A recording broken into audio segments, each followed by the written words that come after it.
Okay, so now let us come to question number 4.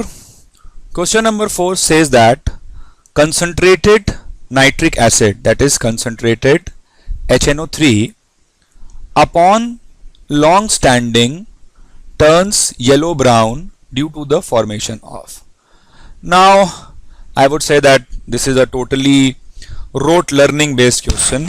All of you who have been studying in organic chemistry from NCERT would be knowing that HNO3 on exposure to sunlight, that is a reaction of photolysis takes place.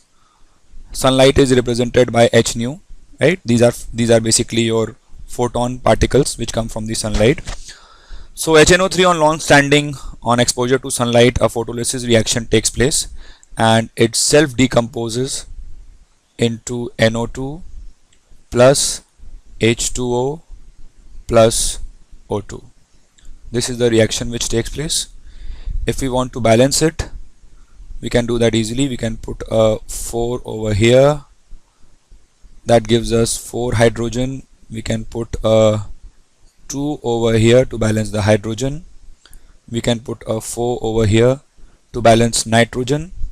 That gives us 4 2s are 8 and 2. So hydrogen and nitrogen are balanced.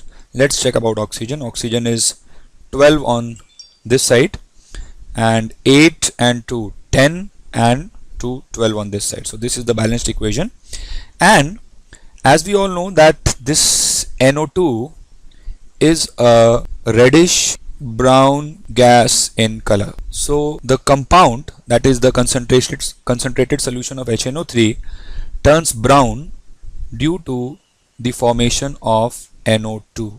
That is option B is the correct answer for this question. Let's come to the next question.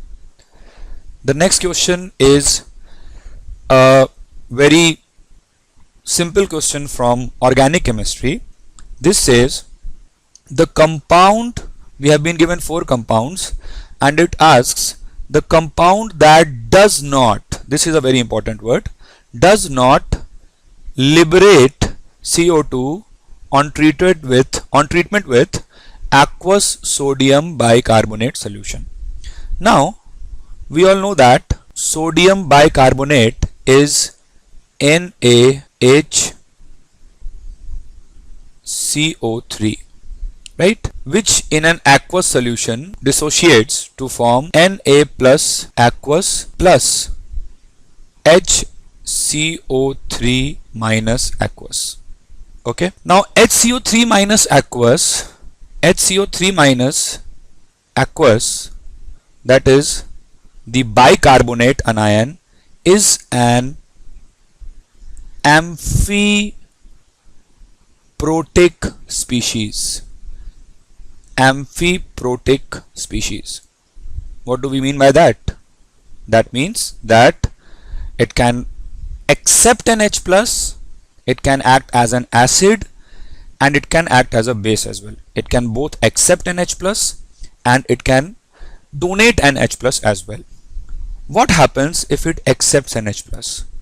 When it accepts an H plus, that is H plus plus HCO3 minus, obviously both are in aqueous phase, that is understood, they will combine to give you H2CO3, and this H2CO3 is not a very stable acid, so it automatically decomposes into H2O and CO2. H2O and CO2 gas, right? So what's happening over here? What's happening over here is that all those compounds which are stronger acids than HCO3 minus will donate their H plus to HCO3 minus. All those compounds which are stronger acids than HCO3 minus will donate their H plus to HCO3 minus and make it function as a base, which on further reaction will evolve the CO2 gas.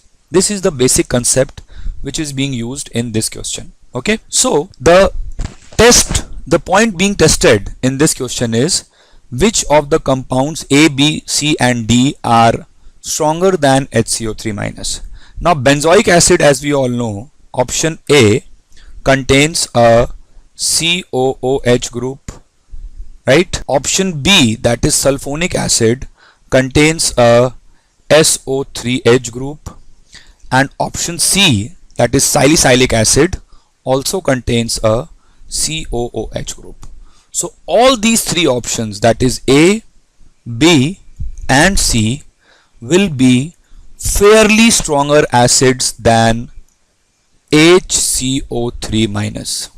So that only leaves us with option D, that is carbolic acid or phenol. Phenol, as we all know, contains an OH group, so it is not a stronger acid than HCO3 minus. Thank you.